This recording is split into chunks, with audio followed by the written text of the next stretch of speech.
What happened with Merrick Garland today? We will talk about that. Illinois has no cash bail. Ukraine is trying to kill one of my friends. All that and more is coming up tonight on I'm Right.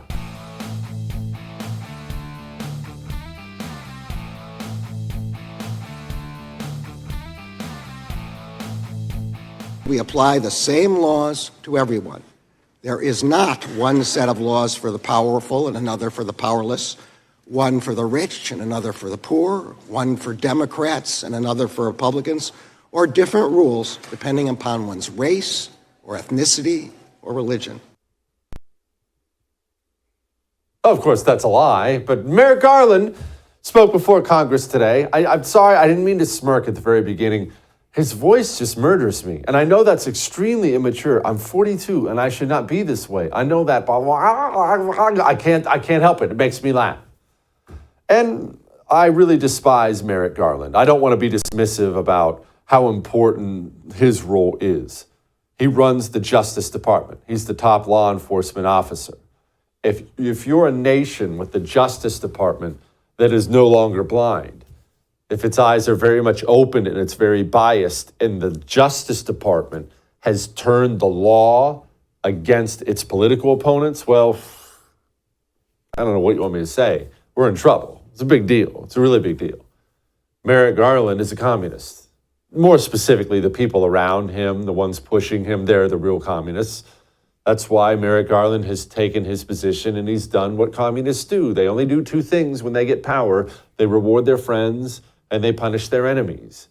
Here's Merrick Garland talking about, wow, I don't know. I don't even remember if I talked to anyone about the Hunter Biden stuff. Has anyone from the White House provided direction at any time to you personally or to any senior officials at the DOJ regarding how the Hunter Biden investigation was to be carried out? No.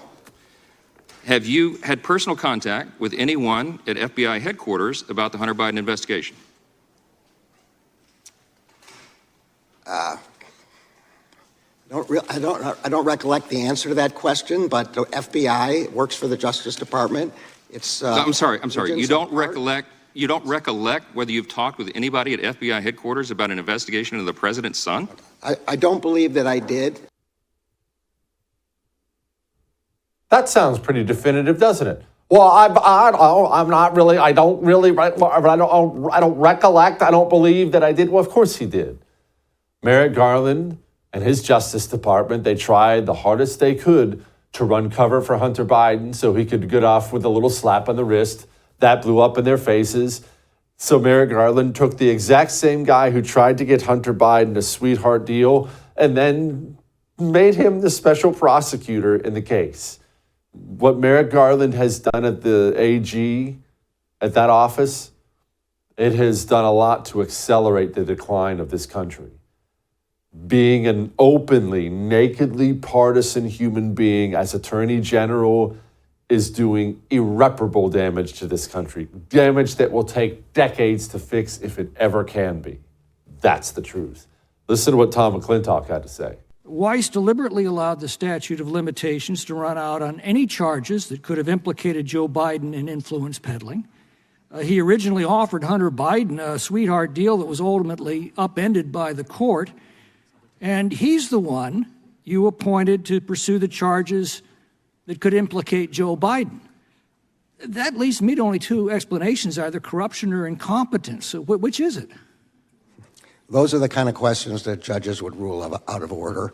Mr. Weiss was a Republican appointee. Mr. Smith is not registered to either party. His entire career was as a career prosecutor. He's such an interesting cat, isn't he, that Merrick Garland? Because professionally, he's such a tyrannical bully, but personally, he's such a little dork weasel. Joining me now, Anna Paulina Luna, Air Force veteran and now author. Anna, okay, is it corruption? Is it incompetence? I have a very difficult time believing that it's incompetence when you're looking at a list like this of wrongdoing by Merrick Garland in just 2 years. I think it's corruption. McClintock, especially for him to approach it like this, I just want people to know McClintock is very, very by the book. And so for him and his questioning, I mean, the fact is that sometimes he can be a little bit of a skeptic, but you're even seeing some of the more skeptical members realize that this is just glaring corruption and that we have to do something about it. And frankly, Jesse, I sit on House Oversight, and it's been incredibly frustrating, even over the last 8-9 months, to actually see how the Attorney General, the DOJ, the FBI, the IRS has really been trying to interfere with these investigations. Anna, can you, because you're on the oversight, could you please explain to the people watching why it doesn't seem like anything tangible has actually happened yet? Because while I hate most of Congress, you actually are one of the good ones and they will believe you. So explain to them why it doesn't seem like the ball has moved forward. Well, ultimately, when we first got elected and we took back control over the House, what ended up happening is we started to conduct the preliminary phases of some of these investigations. A lot of them started with subpoenaing bank records, getting or requesting information from the FBI. And what started happening is these bureaucratic organizations that do have these presidential appointees started essentially stonewalling us. And so I think famously you saw the FBI redacted document that they actually showed members of Congress when we were actually trying to figure out what was happening with a whistleblower that was actually in fear of their life, that the FBI had stated that they were generally concerned that this person might get killed with information that they had. And then after that came out that they were basically showing us redacted information, then we finally got the official document. But it's stuff like that that's ultimately been hindering our investigations. And so when you saw in the past week the Speaker saying that we were going to be launching an impeachment inquiry with House Oversight, House Ways and Means, and House Judiciary, that's incredibly important because ultimately, Jesse, once this does go to a vote, which I hope it does, and goes on to Senate, although Senate might not vote to impeach, what it allows is it allows the media to cover it, and it allows us to have more what I would say was legislative tools in order to pull back some of that crap that we've been seeing. And that's really been, I think, the hardest part of conducting these investigations. The FBI. Merrick Garland got up there today, and this is a famous line that they love using at the FBI. Democrats love it. A few of the low-T GOPers love it. Talking about how essential it was. Here's Merrick Garland. Funding the FBI would leave the United States naked to violent crime in the United States, which the FBI helps to fight against, to all kinds of espionage, to domestic violent extremists who have attacked our churches, our synagogues, our mosques, and who have killed individuals out of racial hatred. I cannot imagine the consequences of defunding the FBI, but they would be catastrophic. And we need the FBI. I'm told this all the time, and yet this organization has been busted committing crimes with their authority. How is the regular American supposed to feel about this organization right now? Well, I think that it's very ironic that he brings up churches when the FBI literally had a Catholic watch list for Catholic extremists.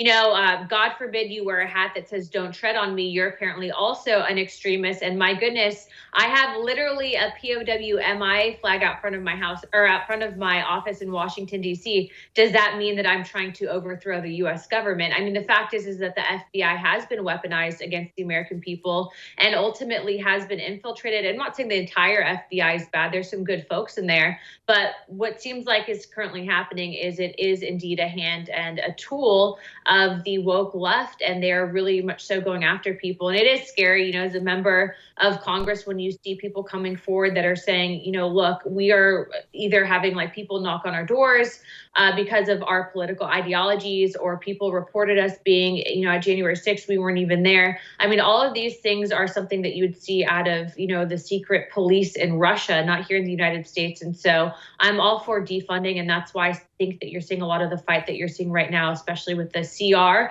and funding this weaponized government.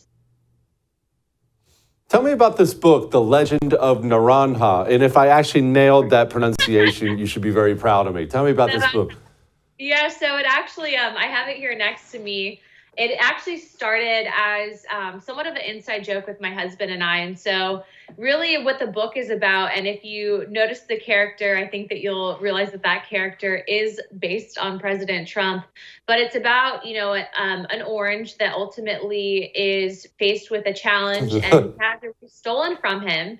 And so we actually had fun with it. You do see some little references to exactly what you would think, like President Biden, for example, he's our banana. So you see him in there. But it is kind of just a fun way to explain to kids about doing the right thing and how sometimes you might not always, quote unquote, win the race, but you can win the hearts of people when you do stick to your guns and you do what is right for Fruitland.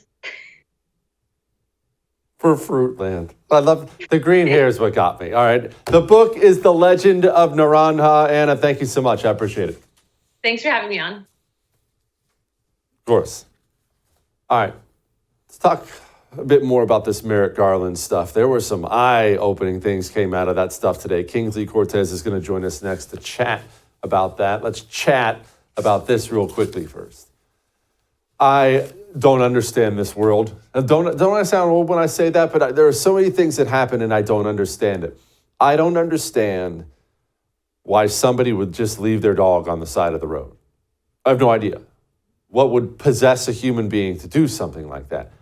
They do it, and they do it a lot. Organizations like Delta Rescue are wonderful because what they do is they take in these animals that have been abandoned and they care for them for the rest of their lives. It's the world's largest no-kill, care-for-life animal shelter. And they do what they do with your support. If that sounds like an organization you'd like to get behind, and you should, go to deltarescue.org, all right? They need your support. deltarescue.org. We'll be back.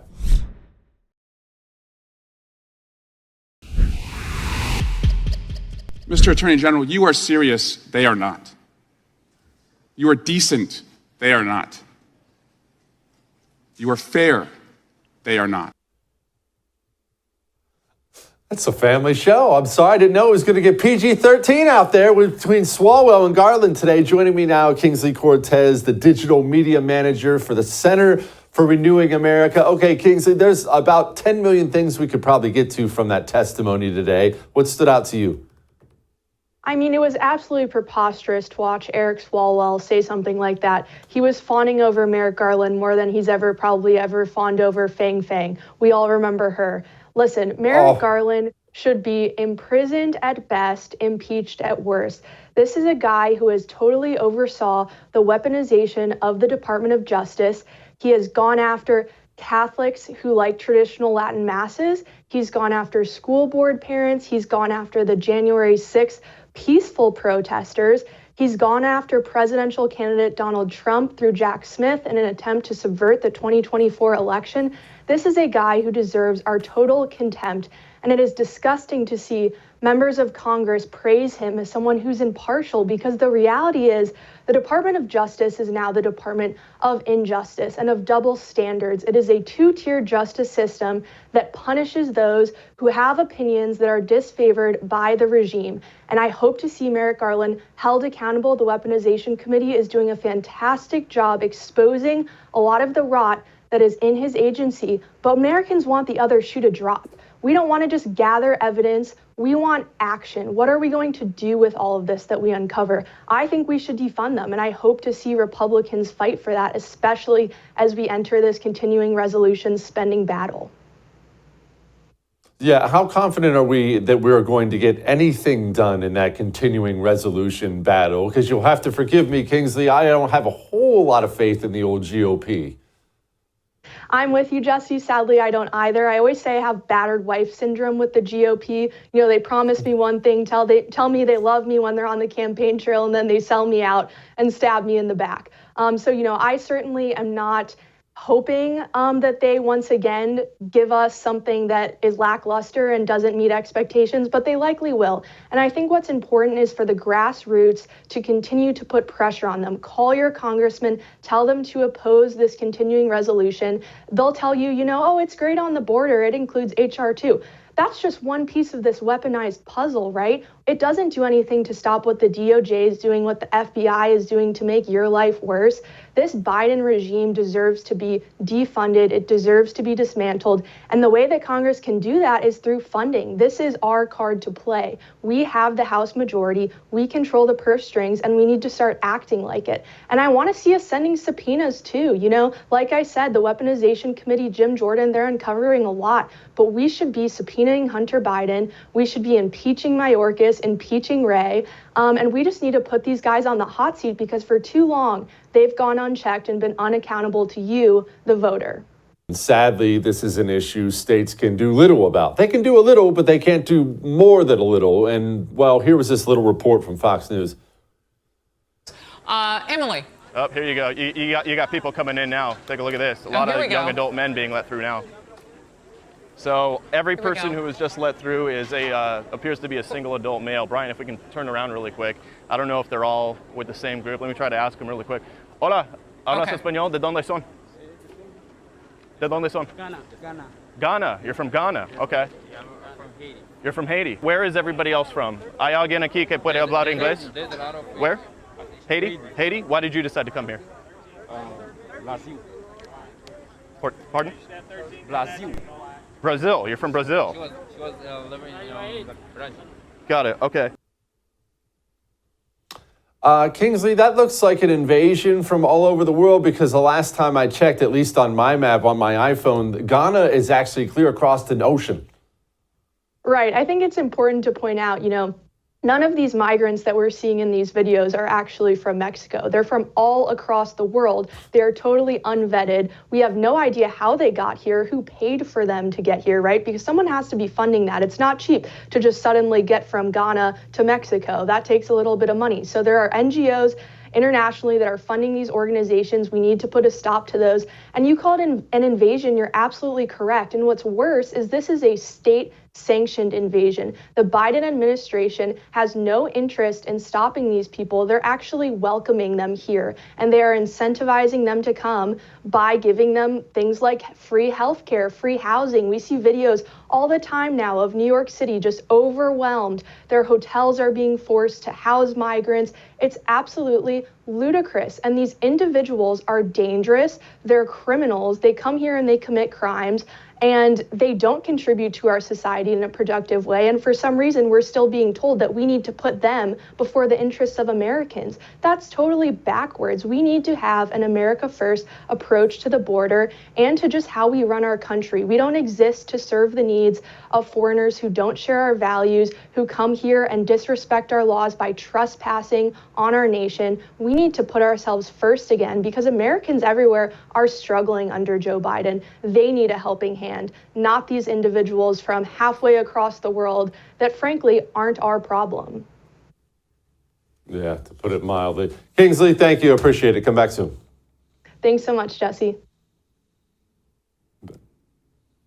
Well, things aren't going that well in the cities, to put it mildly, and all this illegal immigration stuff, it's leading directly to even more problems in the cities. And now they're getting rid of cash bail. Catalina Lauf is going to join us next. We'll talk about that. Before we talk about that, let's talk about you getting rid of cash. Now, not all your cash. I don't want you getting rid of your cash, but have you converted some of your money into precious metals? You're watching them destroy the value of the dollar every day. You and I both know they're about to sign a big continuing resolution blowing through even more of the money. So get some precious metals just to make sure you can never be completely wiped out. Get it in your retirement. Get it sent to your home. Oxford Gold does all this for you. All you have to do is make a phone call and they will handle it. They'll get it in your retirement. They get gold or silver to your front door. All you have to do is call 833-995-GOLD. Tell them Jesse told you to call, and I promise they'll take care of you. All right? 833-995-GOLD. We'll be back.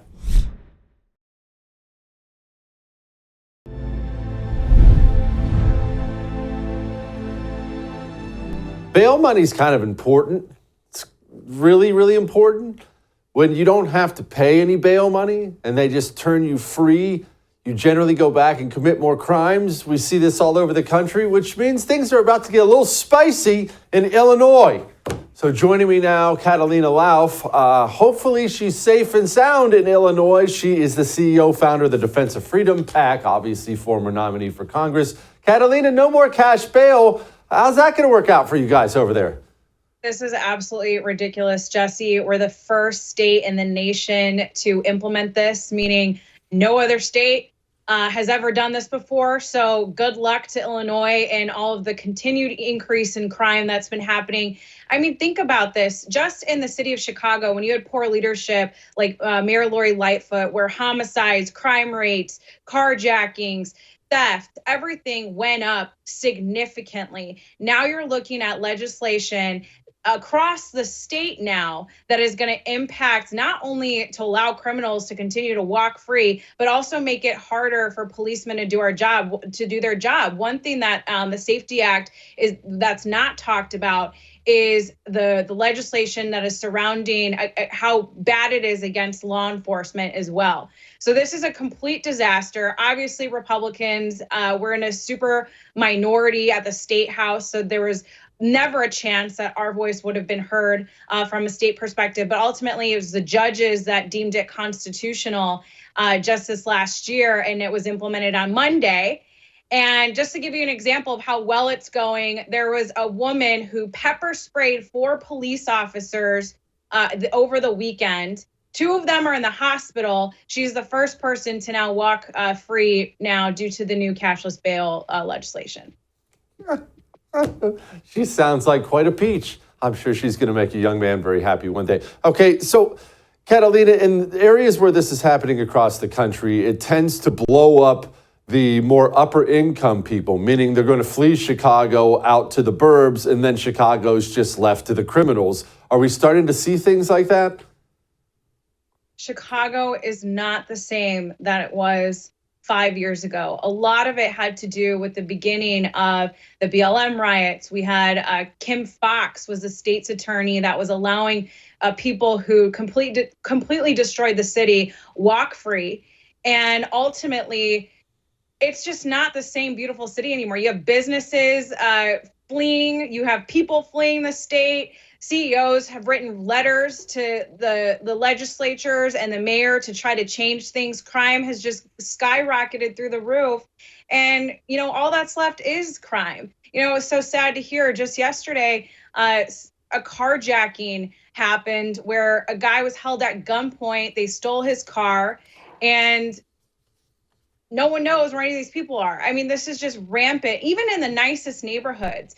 And you would think that the people who live there, who can afford to live there in these nice areas, would speak out more. But so far, they continue to vote in these people who are making these laws and destroying the city. So ultimately, what gives? We don't know. Yeah, we don't know. Okay, I did hear that they're going to begin opening or want to open city-owned grocery stores. Please lay out for me exactly how they see this one going there. What's going on right now is that because of the crime, a lot of these private-owned grocery stores are seeing rampant theft. They're losing, obviously, revenue in these key areas, a lot of low-income areas, again, who are not protected because of the fact that we have such a shortage now also in our law enforcement community. You have police officer retirements through the roof. So how are they able to put resources in these neighborhoods? Now you have these private-owned grocery stores being looted and destroyed. So now the only option is for the government to come in and put in grocery stores. That is how bad this city's crime rate has gone up, is that government needs to put in grocery stores because people can't have access to food because of the crime. Tell me how that's even, we should be fixing the crime to allow more economic opportunity, creating safer communities in these low income areas, not just having the government bail out, which we know the same thing is going to happen. When you have a government run grocery store, everyone's going to want to go and get things for free. And then the crime is still going to be there. Well, finally on the city of Chicago, they're not handling the whole illegal immigrant thing all that well. Here was a little city meeting. I don't want them there. Take them someplace else or send them back to Venezuela. I don't care where they go. This is wrong. You got 73% of the people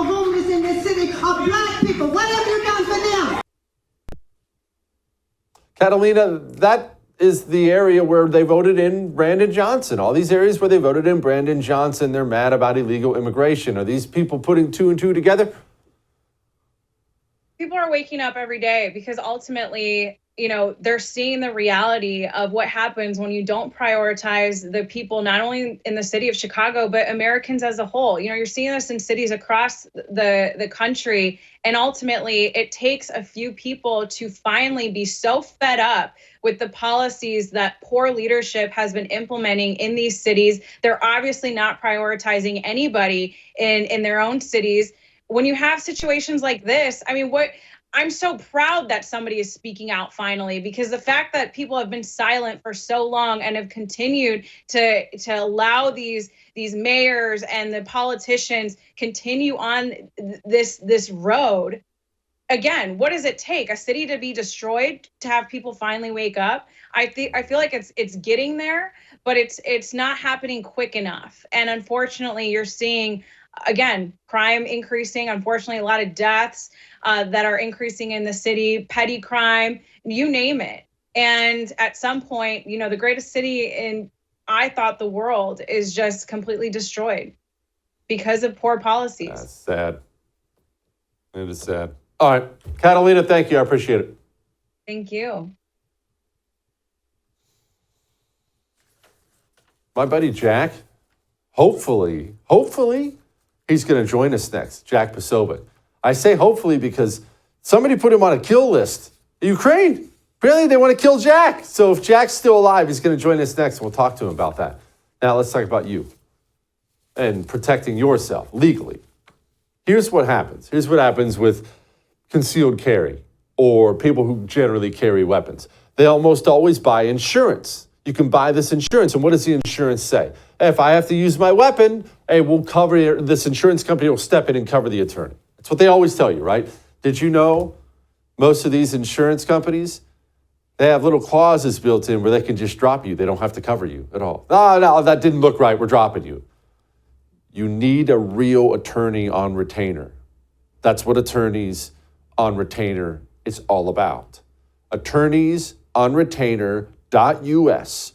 What's going to happen when you go there? Well, you're going to sign up. You're going to use the promo code Jesse, and you're going to have an attorney on retainer 24 hours a day, 7 days a week. Not an insurance company that will drop you. They will be there forever. Attorneysonretainer.us. Promo code Jesse gets you $50 off. But go. Keep that in your back pocket. We'll be back.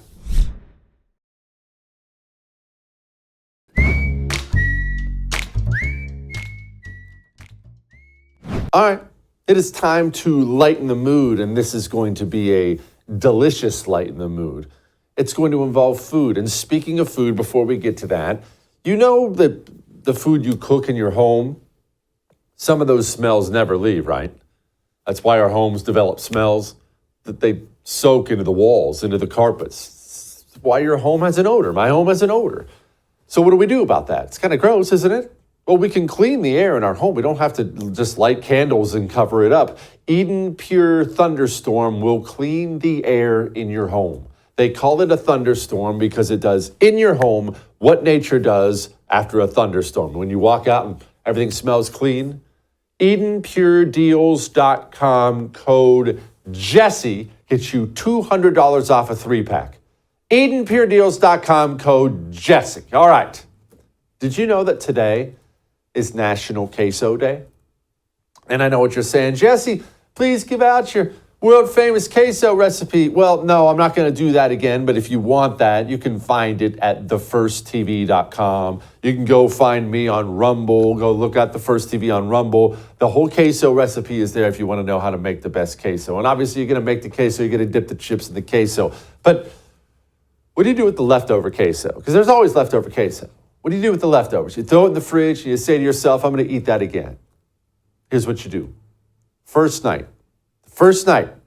Well, second night. The first night of leftovers, you order pizza. Just trust me, just stay with me. You order a pizza.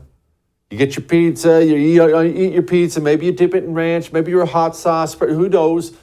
But once you get to the crust, you take the crust, dip it in the reheated queso. That's use number one. Use number two. Nobody thinks of this. I don't know why people don't do this. Hot dogs. The next night, you have hot dogs. It's hot dog night. And warm up some of that queso, drizzle it right down that hot dog.